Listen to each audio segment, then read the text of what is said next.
Hey everybody, what is up? Matt here, back for another TTRP, and this is a special Hasbro Pulse FANSTREAM recap edition. We're going to go over what they've revealed, what they showed off today, and some things that they went over, and my thoughts. We had a six-person panel going on today, and then what they did was kick it off by featuring a UK comic-inspired stamp set, which features Andrew Wildman's art. And yeah, it looks real good, guys. I can't be really personally too revved up about a stamp set, especially one I can't even mail or use within the U.S. But it does look great. It would look great framed. And yeah, if you're after this stuff, it does look good, and I have nothing bad to say about it.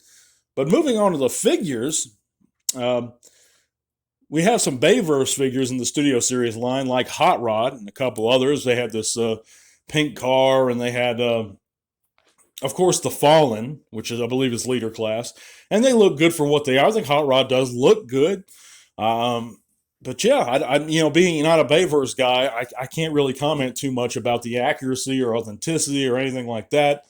I'm happy that the fans that are wanting these figures are getting them.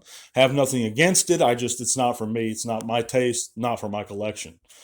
What really bugged me though today, guys, is, well, not really bugged me. It kind of annoyed me, and this happens every live stream when you have a lot of self-entitled people that just want demand Hasbro bend to their beck and wishes, everything they want, everything they demand, right on the spot, address these things.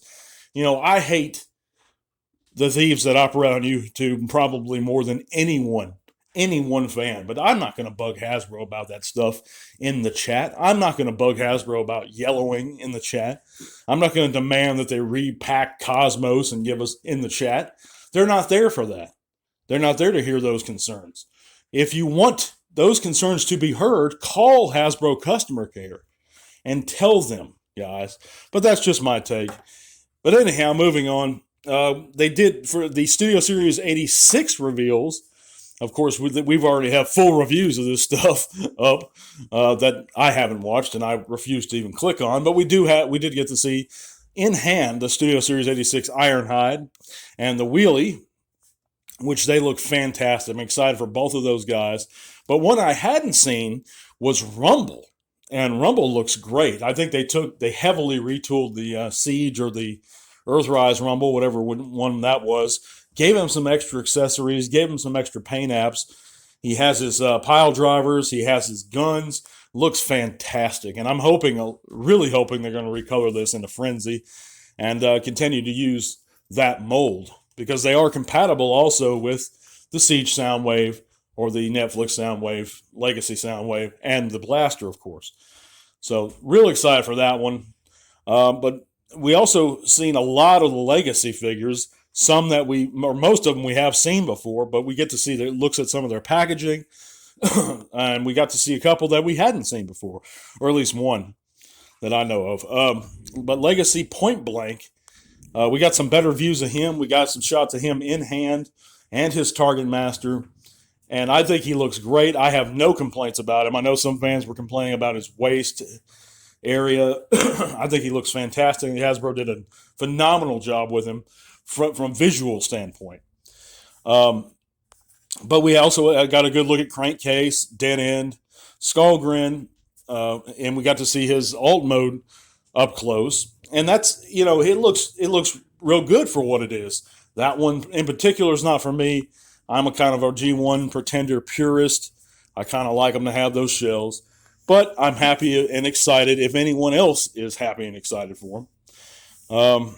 We also got to look at the Transmetal 2 Megs, Armada Starscream, Inferno, which now we know features this opening jaw, and we got to see up close how it works.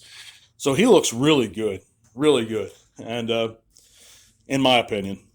But we also got to see the Core Class Bomb Burst up close and in both modes, and he looks good too. But again, I digress.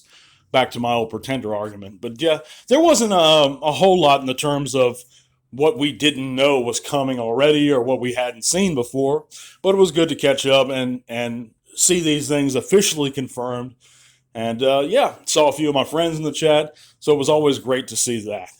But I thank you guys for checking out this small recap of the Fan First live stream. If you haven't heard, you can click those various links in the description below, and that'll take you to all kinds of cool stuff, including our change.org petition, where you can help us put an end to PvP and send a signal to Hasbro that the fans don't like that kind of stuff.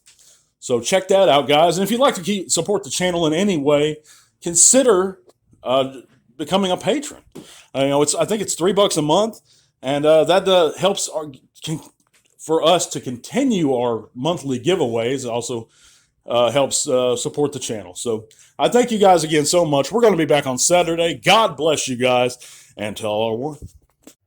This podcast is made possible in part thanks to the amazing support of our patrons.